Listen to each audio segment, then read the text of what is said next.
నమస్తే and welcome to encounter news analysis. ఈరోజు ఆంధ్రజ్యోతి, సాక్షిలో వచ్చిన ప్రధాన వార్తలు, వాటి వెనుకున్న అసలు వాస్తవాలు తెలుసుకునే ప్రయత్నం ఈ వీడియోలో చేద్దాం. వీడియో చూస్తున్న ప్రతి ఒక్కరూ ఖచ్చితంగా లైక్ చేయండి, ఇంకా 10 మందికి షేర్ చేయండి. అలాగనే ఈ ఛానల్ని ఎంకరేజ్ చేయడం కోసం మీ వంతు సహాయంగా ఛానల్ని సబ్స్క్రైబ్ కూడా చేసుకోండి. ఇక లేట్ చేయకుండా న్యూస్ అనాలిసిస్లోకి వెళ్ళిపోతే, క్లీన్ ఎనర్జీలో మరో చరిత్ర. కాకినాడలో గ్రీన్ అమోనియా ప్రాజెక్టు ప్రపంచంలోనే పెద్దది, దేశంలో మొదటిది. దీనికి $10 బిలియన్ కాకినాడలో గ్రీన్ అమోనియా ప్రాజెక్టుని ప్రారంభించబోతున్నట్టుగా నిన్న లోకేష్ తెలియజేయడం జరిగింది. ఈ పెట్టుబడులతో ఏర్పాటవుతున్న ఈ ప్రాజెక్టు ద్వారా ఏడాదికి 15 లక్షల టన్నుల గ్రీన్ అమోనియాను ఉత్పత్తి చేస్తారు. ఈ ప్రాజెక్టులో సుమారు 8,000 మందికి ఉద్యోగ అవకాశాలు కల్పిస్తారు. గ్రీన్ ఎనర్జీని తయారు చేయడం కోసం గ్రీన్ అమోనియాని వాడతారు. అలాగనే ఇప్పుడు నీటిలో ఉన్న హైడ్రోజన్ని, అలాగనే ఎయిర్లో ఉన్న నైట్రోజన్ని హ్యాబర్ అండ్ బాష్ పద్ధతిలో ప్రాసెస్లో దాన్ని ఆ రెండింటిని కలిపి NH3 అమోనియాని తయారు చేస్తారు. దీన్ని సౌర విద్యుత్తు, పవన విద్యుత్తు తయారు చేయటానికి కావాల్సిన విధంగా వాడుకోవచ్చు. ఈ గ్రీన్ ఎనర్జీని ఒక చోట నుంచి మరో చోటుకి ట్రావెల్ చేయించడానికి గ్రీన్ అమోనియా బాగా అంది వస్తున్న అవకాశం అన్నమాట. అలాంటిది ఒకటి ఇప్పుడు కాకినాడలో వస్తుంది అని అంటే ఖచ్చితంగా గర్వించదగ్గ అంశమే. ఈ గ్రీన్ అమోనియా ప్రాజెక్టును 3 దశల్లో పూర్తి చేస్తారు. తొలి దశలో 2027 నాటికి ఏడాదికి 0.5 టన్నుల అమోనియాను ఉత్పత్తి చేయడం లక్ష్యంగా పెట్టుకున్నారు. తొలి దశలో 18,000 కోట్ల పెట్టుబడితో పెట్టబడినున్నారు. దేశంలో రెండో దశలో 2028 నాటికి 1 టన్ను, మూడో దశలో 1.5 టన్నుల అమోనియాను ఉత్పత్తి లక్ష్యంగా పెట్టుకున్నారు. ఒకటేసారి పెద్ద ప్లాంట్ కట్టేసి ఒక్కసారే మేము పెద్ద మొత్తంలో తయారు చేస్తాం, అప్పటిదాకా ఇక్కడ కేవలం పెట్టుబడులు పెట్టడం అనేది కేవలం ఈ డబ్బు రూపంలోనే వాటిని సామాగ్రి ఏర్పాటు చేసుకునే రూపంలోనే ఉంటుంది అనకుండా దశల వారీగా దీన్ని మార్చుకోవటం అనేది ఒక మంచి అంశం. చిన్నగా పెట్టుబడి పెడుతూ ఉంటారు. ముందుగా 18,000 కోట్ల రూపాయల పెట్టుబడి పెడతారు, 0.5 టన్నుల అమోనియాను ఉత్పత్తి చేస్తారు. ఇక తిరుపతిలో ఏపీ ఫస్ట్ అతిపెద్ద పరిశోధనా కేంద్రం, యువత భవితకు భరోసా, పలు కీలక రంగాల్లో శిక్షణ. ఏరోస్పేస్, డిఫెన్స్, ఐటీ సలహాదారులతోటి సీఎం సమావేశం. ఎందుకంటే ఆ కోణాల్లో ఆ డివిజన్స్లోనే అతిపెద్దగా పరిశోధనా కేంద్రాన్ని తిరుపతిలో ఏర్పాటు చేసే లక్ష్యంగా చంద్రబాబు నాయుడు అడుగులు ముందుకేయటం జరుగుతుంది. వాళ్ళ సలహాదారులతోటి కూడా సంప్రదింపులు చేశారు. ఏపీ ఫస్ట్ ఏర్పాటుకు ఆమోదం, డ్రోన్ వ్యవస్థపై మరింత అధ్యయనం, అన్ని విభాగాల్లోనూ డ్రోన్ సేవలు. ఆల్రెడీ మనం ఇక్కడ డ్రోన్ యూనివర్సిటీని కూడా ఒకదాన్ని పెట్టుకోవడం జరిగింది. దాని మీద కూడా ఇంకా అనేక రకాలుగా పరిశోధనలు జరిగితే, ఎప్పుడైతే పరిశోధన జరుగుతుందో ఆ పరిశోధన ద్వారానే అవుట్కమ్ వస్తుంది. ఓ పెద్ద రంగం, కీలక రంగాల్లో ఏదో ఒక మాన్యుమెంటల్ గుర్తుంచుకోదగిన ఒక ఉత్పాదకం జరుగుతుంది. తద్వారా ఇది ఎక్కడ జరిగింది అని అంటే ఫలానా చోట జరిగింది అనేది మన ఆంధ్రప్రదేశ్ రాష్ట్రానికి కూడా ఒక పెద్ద తలమానికంగా నిలిచే అవకాశం ఉంది. ఇక సీఎం చంద్రబాబు మాట్లాడుతూ, అందరి ఆనందమే లక్ష్యం, మన మూలాలను మర్చిపోవద్దు, మన పెద్దలను స్మరించుకోవడం మానరాదు, లేకపోతే జంతువుకి మనిషికి తేడా ఉండదు. మొన్న నారావారిపల్లెలో ఆయన తల్లిదండ్రులను స్మరించుకుంటూ చెప్పిన ఒక మాట, 2027 నాటికి భూ సమస్యలు ఉండవు సీఎం, అదే ఇప్పుడు నాకు సవాల్, బాధ్యత కూడా. జేసీలకు ఈ ఏడాదంతా పనే. గత ఏడాది ప్రజలు అవసరాలు తీర్చాం, ఈ సంవత్సరం వారిది ఆకాంక్ష తీర్చేలా పనిచేద్దాం. సంక్షేమం, అభివృద్ధితోటి సుపరిపాలన. ట్రూ డౌన్తో విద్యుత్ ఛార్జీలు భారంగా ఇప్పటికే తగ్గించాం. గ్రామాల్లో ప్రతి ఇంటిపైన సోలార్ రూఫ్ టాపులు పెట్టేలా చర్యలు. ప్రకృతి సాగుకు ప్రోత్సాహం. P4తో 10 లక్షల కుటుంబాలు దత్తత. ఈ ఏడాది వాటిపై దృష్టి పెడతాం. చాలా రంగాల గురించి కూడా మాట్లాడటం జరిగింది చంద్రబాబు నాయుడు గారు. అక్కడ ట్రూ డౌన్ తోటి విద్యుత్ ఛార్జీలు తగ్గించామన్నారు. విద్యుత్ ఛార్జీలు నిజంగా ట్రూ డౌను చాలా తక్కువ అనిపించింది నాకైతే. ట్రూ డౌన్ చేసింది మాత్రం. తీసుకునేది కొండంతా ఇచ్చేది గోరంతా అన్నట్టు ట్రూ డౌన్ ఛార్జీలు మరీ దారుణంగా ఉన్నాయి. ఇక కోట్లలో కోత, దాదాపు 2000 కోట్ల పందాలు, పండగ 3 రోజులు బరిలోనే గోదావరి. కోట్ల రూపాయలు పందాలు కాసి మరి కోడి పందాలు కానీ, దానికి అలైడ్గా గుండాట, పేకాటలు, కోత ముక్కలు ఇలాంటివన్నీ కూడా నిర్వహించారు. తెలంగాణ వాసుల రాకతో జోష్. పశ్చిమలో 300 కోట్లు, గుండాట పేకాటల జాతర 500 కోట్లు. ఇవే కాకుండా బస్సుల్లో క్యాసినోలు కూడా ఎక్కడికక్కడ నిర్వహించటం జరిగింది. గుడివాడలో ఒక క్యాసినో పెడితేనే దానికే ఆ రోజున దద్దరిల్లిపోయేంత గోల జరిగింది. ఈరోజు చిన్న చిన్న క్యాసినోలు ఎక్కడ పడితే అక్కడ బస్సుల్లో క్యాసినోలు పెట్టేశారు. ఈ విషయం మరి సాక్షిలో కూడా వాపోవటం జరుగుతుంది. యాక్చువల్గా సాక్షి బరుల వద్దే క్యాసినోలు, జోదాల జాతర, అధికార టీడీపీ, జనసేన ప్రజాప్రతినిధులు, నేతల పర్యవేక్షణ అనే దాంట్లో కొంచెం తేడాగా ఉన్నట్టే లెక్క. వాళ్ళ అనుయాయులకి వదిలేస్తారు. ఎవరు అధికారంలో ఉన్నప్పుడు వాళ్ళకి సంబంధించిన వాళ్ళే ఉంటారు. మరి గతంలో వైఎస్ఆర్ కాంగ్రెస్ పార్టీ నేతలు తప్ప టీడీపీ జనసేన నేతలు ఉండుంటారా? గత 5 సంవత్సరాల్లో ఎప్పుడు వైసీపీ అధికారంలో ఉన్న సమయంలో ఒకసారి చూసుకుంటే గనక 100 కోట్ల ముడుపులు వసూలు చేసిన జోదాలకు పచ్చజెండా. పండుగను సైతం ఆదాయ వనరుగా మార్చుకున్న టీడీపీ ఎమ్మెల్యేలు. కనీవిని ఎరుగని స్థాయిలో పేకాట, గుండాట, ఇతర జోద క్రీడలు, క్యాసినోలు, గోవా నుంచి క్లబ్ డాన్సర్లు రప్పించిన నిర్వాహకులు, స్టేడియం తరహాలో సిట్టింగులు, ఏసీ గదులు, ఎల్ఈడి స్క్రీన్లు, కారవాన్లు, బౌన్సర్లతో హంగామా, ఐపీఎల్ను తలపించేలా పందాల బరులు. 3 రోజులు పందాలు జరగటానికి చేసిన ఏర్పాట్లతోటే కళ్ళు చెదిరిపోయే విధంగా ఉంది. జోదం కోసం ఇన్ని ఏర్పాట్లు చేస్తారా అన్నట్టుగా ఉంది నిజంగానే. ఇప్పుడు ఈ సాక్షిలో వచ్చిన ఈ ఒక్క వార్తనైతే నేను ఖచ్చితంగా సమర్థించి తీరుతాను. కాకపోతే వీళ్ళని విభేదించే అంశం ఏమిటంటే గతంలో వీళ్ళు చేసింది అదే కదా. చెయ్యెత్తిజే కొట్టు తెలుగోడ, గతమెంతో ఘనచరిత్ర కలవాడ అన్నట్టు జగన్మోహన్ రెడ్డి గత చరిత్రని ప్రతిసారి గుర్తు చేసుకునే అవకాశం వచ్చిందనమాట ఇక్కడ. ఇక టీవీలు, ఫోన్ల ధరలు పెరుగుతాయి. మెమరీ చిప్పుల కొరతే కారణం. మార్కెట్లో ఇప్పటికే మొదలైన ప్రభావం. డిస్కౌంటు, ఆఫర్లు తగ్గిస్తున్న కంపెనీలు. రాబోయే 2 నెలల్లో ధరలు పెంచే అవకాశం పరిశ్రమ వర్గాల అంచనా. ఒకవైపు కొత్త అడుగులు, గ్రీన్ అమోనియా, గ్రీన్ ఎనర్జీ లాంటివన్నీ వేసుకుంటా ఉంటే అసలు మెమరీ చిప్పులు తయారు చేసేదే లేకుండా పోయింది. అదే మనం చైనాలో చూసుకుంటే కుటీర పరిశ్రమల్లాగా ఎక్కడికక్కడ ఎలక్ట్రానిక్ పరికరాలు, మదర్ బోర్డులు కావాలంటే మదర్ బోర్డులు, ఏ బోర్డు కావాలన్నా కూడా అలా తయారు చేసి ఇయటం, ఇలాంటివన్నీ జరుగుతున్నాయి. ఇంకో పక్కన చూస్తే మెమరీ చిప్స్ లేక టీవీలు, ఫోన్లు ధరలు పెరిగిపోయే అవకాశం ఉందంట. మందుబాబులకు పండగే. 3 రోజులు 438 కోట్ల మద్యం తాగేశారు. గత వారంలో 877 కోట్ల విక్రయాలు. పండగ కదా, పండగ అనగానే ఖాళీ రాగానే అందరికీ ఇప్పుడు అతి పెద్ద రిఫ్రెష్మెంట్ ఈ మందే తయారై కూర్చుంది. చాలామంది దీన్ని అలవాటు చేసుకుని మరి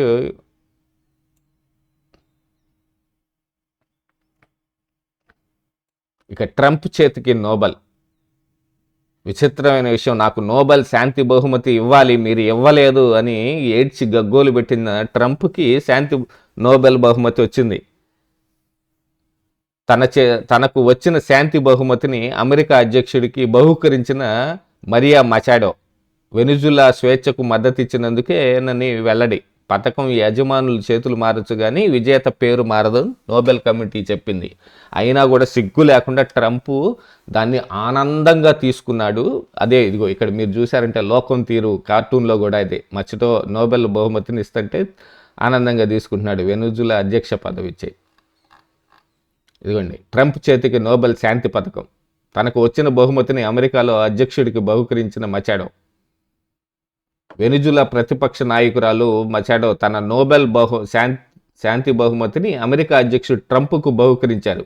గురువారం వైట్ హౌస్లో ట్రంప్తో భేటీ సందర్భంగా ఆమె నోబెల్ను ఇచ్చినట్టుగా మచాడో తెలిపారు. వెనుజులాకు స్వేచ్ఛ కల్పించడానికి సైద్ధాంతిక మద్దతుతో పాటు అత్యంత కీలకమైన తోడ్పాటునందించిన ట్రంప్ కృషికి గుర్తింపుగా నా దేశ ప్రజల తరపున ఇది నేను వ్యక్తిగతంగా అందిస్తున్నా. అమెరికా ట్రంప్ చూపిన అసాధారణ ధైర్యానికి వెనుజులా ప్రజలు ఎన్నటికీ మర్చిపోని అంశం కూడా ఒకటి ఉంది. ఒక దేశం మీద దాడి చేసి ఆ దేశాధ్యక్షుడిని దొంగను పట్టుకొని తమ దేశానికి తీసుకొచ్చి విచారణ చేస్తున్న ట్రంప్కి శాంతి బహుమతి వచ్చింది. ఈ పని చేస్తున్నందుకు శాంతి బహుమతి వచ్చింది.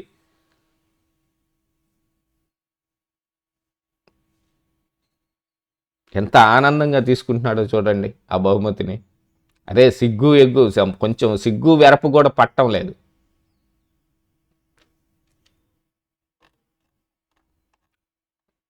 ఇక మైనస్ మార్కులతో పీజీ ప్రవేశాల వైద్య విద్య నాణ్యతపై నీలినీడలు. మిగిలేవై నాన్ క్లినికల్ సీట్లే, ప్రైవేట్లోనే అత్యధికం.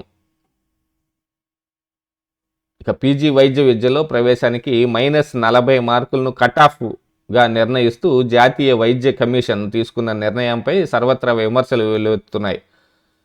దేశవ్యాప్తంగా సుమారు 18,000కు పైగా పీజీ సీట్లు మిగిలిపోవడంతో వాటిని భర్తీ చేయాలనే ఉద్దేశంతో ఎన్ఎంసీ ఈ నిర్ణయం తీసుకున్న సంగతి తెలిసిందే. అయితే దీనిపై వైద్య నిపుణులు తీవ్ర ఆందోళన వ్యక్తం చేస్తూ ఉన్నారు. నీట్ పీజీ ఎంట్రన్స్లో 200 ప్రశ్నలు ఉంటాయి. ఒక్కో సరైన సమాధానానికి 4 మార్కులు, అంటే మొత్తం 800 మార్కులు. తప్పుడు సమాధానం రాస్తే మైనస్ మార్కులు ఇస్తారు.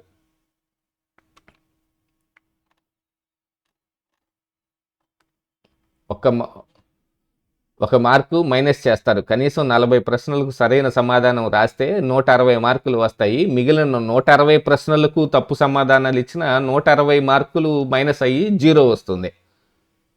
ఇప్పుడు అభ్యర్థికి నీట్ పీజీలో 0 మార్కులు వచ్చినట్టుగా పరిగణిస్తారు. ఇక్కడ 0 మార్కులకు కాదు, అంతకన్నా తక్కువగా -40 మార్కులు వచ్చిన, అంటే కేవలం 32 ప్రశ్నలకే సమాధానం రాసిన, మిగతా 168 ప్రశ్నలకు తప్పు జవాబు ఇచ్చినా సరే పీజీ వైద్య విద్యలో ప్రవేశాలు కల్పిస్తామనడంపై తీవ్ర అభ్యంతరాలు వ్యక్తం అవుతూ ఉన్నాయి.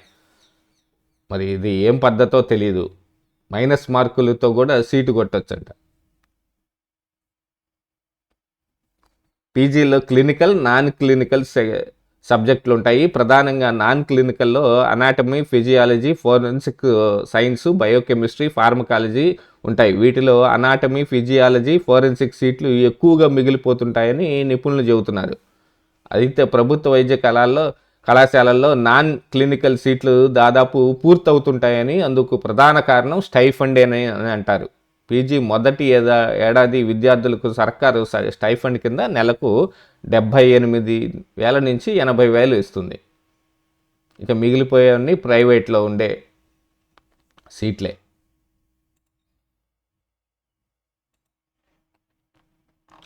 ఇక కోట్లలో కోత, ఎక్కడికక్కడ జోదం. కోనసీమ జిల్లాలో మరుమల్ల బరి వద్ద సినీ నిర్మాత ఆదిత్యరామ్కు చెందిన 6 కోట్ల విలువైన టెస్లా కార్ వచ్చింది. అసలు ఒక ఆయన అయితే సెక్యూరిటీని పెట్టుకొని వచ్చి ఒక ఆట ఆడి ₹1,00,00,000 తీసుకొని వెళ్ళిపోయాడు. ఇదిగోండి పోలీస్ క్యాన్వాయ్తో వచ్చి కోటి పట్టి. ఉమ్మడి కృష్ణా జిల్లా కేసర్లో ఓ వ్యక్తి 25 కోడి పందాలు గెలిచి బుల్లెట్ను బహుమతిగా అందుకున్నాడు.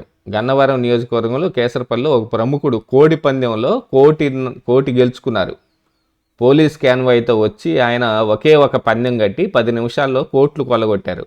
ఆ తర్వాత అక్కడి నుంచి పోలీసు ఎస్కార్ట్తో వెళ్ళిపోయారు. ఆయన ప్రభుత్వంలోని ముఖ్య నేతకు అత్యంత ఆప్తుడని చెబుతున్నారు. పోలీసులు కూడా ఆడికొచ్చి జోదం ఎక్కడ జరుగుతుందో ఆడికొచ్చి ఆడ పందెం కట్టిన వ్యక్తికి ఎస్కార్ట్ ఇచ్చి మళ్ళీ వెంటుండి తీసుకెళ్లారు. ఇక వీటన్నిటిని అందించడానికి సినిమా హీరోయిన్లు, అబ్బాబ్బా ఏమి వేషాలంటే ఆ వేషాలు.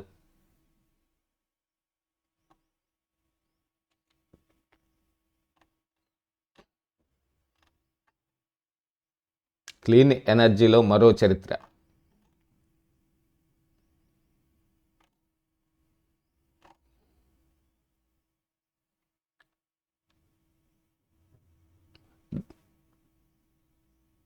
దేవాదాయంలో పదోన్నతులు రచ్చ. అధికారులు అండదండలు ఉన్నవారికే ప్రమోషన్లు. నెల గడుస్తున్న భర్తీ కానీ సూపరింటెండెంట్ పోస్టులు. గెజిటెడ్ సూపరింటెండెంట్ పోస్టు 14 రోజుల్లో భర్తీ.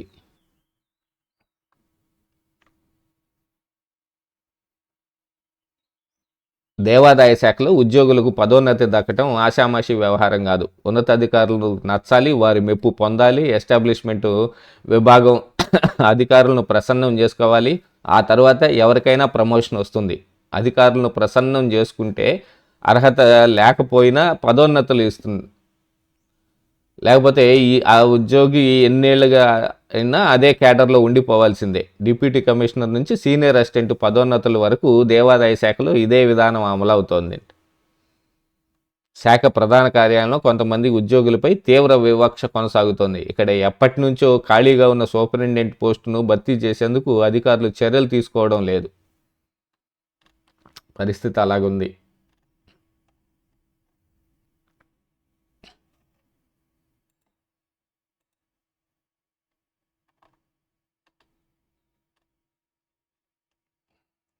ఒకసారి సాక్షిలో చూద్దాం. ఇది ఇందాక చూసిందే, బరుల వద్దే క్యాసినోలు. ఇక సర్కారు నిర్లక్ష్యానికి మరో ఆశ్రమ విద్యార్థిని బలి. అంబులెన్స్ అందక చనిపోయింది అంటున్నారు. అసలు అంబులెన్స్ ఎక్కాల్సిన పరిస్థితి ఎందుకు వచ్చింది? అది కూడా ఒక కారణమే కదా. సకాలంలో అందని వైద్యం. 108 వాహనానికి ఫోన్ చేస్తే 2 గంటల తర్వాత వస్తామని సమాధానం. ఆటోలో పెద్ద బయలు పిహెచ్సికి తరలింపు. పరిస్థితి విషమించడంతో పాడేరు జిల్లా ఆసుపత్రికి రిఫర్. అక్కడికి వెళ్లేందుకు అంబులెన్స్ అందుబాటులో లేని 108.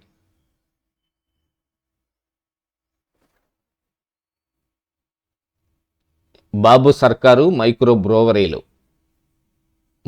మున్సిపల్ కార్పొరేషన్ పరిధి దాటి ఏర్పాటుకు అనుమతి. పర్యాటకం ముసుగులు అస్మదీయులకు పందానం. టీడీపీ మద్యం సిండికేట్లు మరో నజరానా అంట.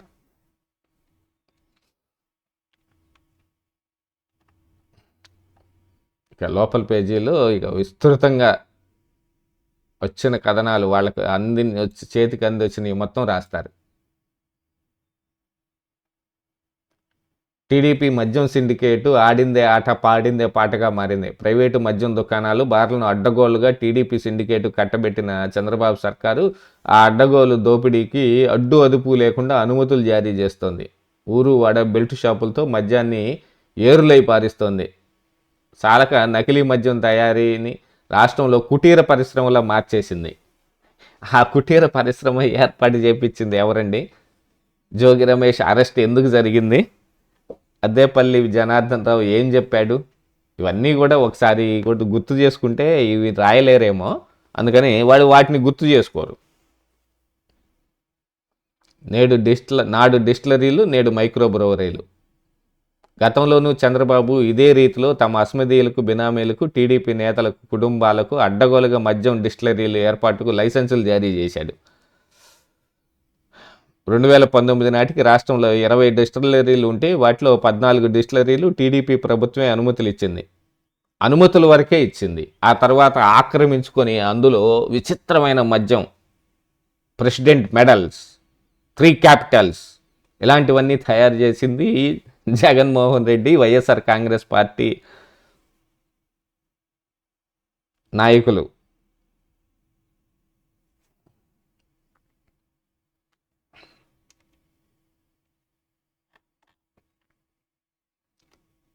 ఇక వైఎస్ఆర్సీపీ దళిత కార్యకర్త దారుణ హత్య.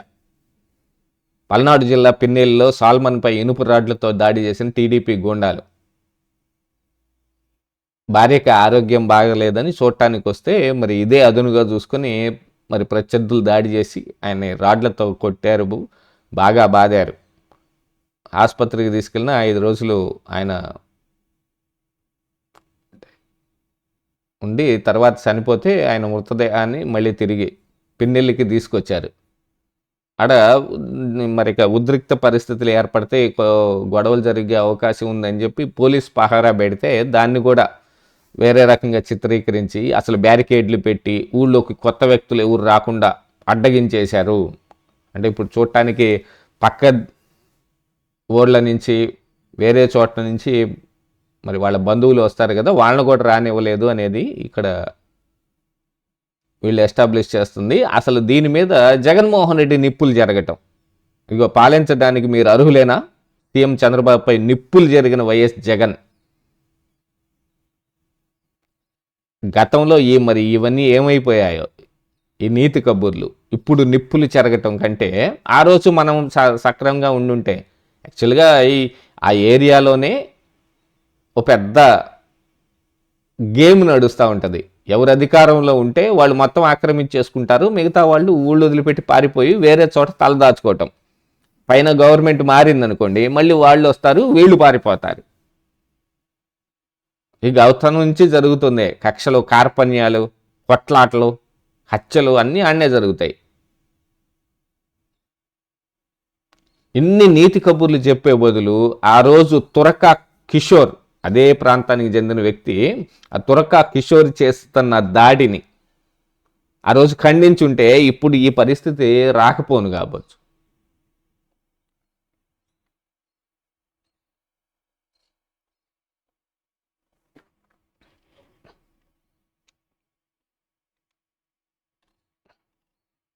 ఆదివాసీకి ఎంత కష్టం.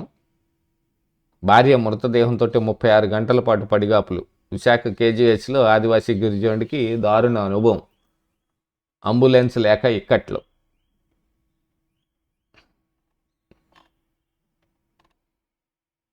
ఇక 52 మంది మావోయిస్టులు లొంగుబాటు. బీజాపూర్ జిల్లా ఎస్పీ డాక్టర్ జితేంద్ర వెల్లడి.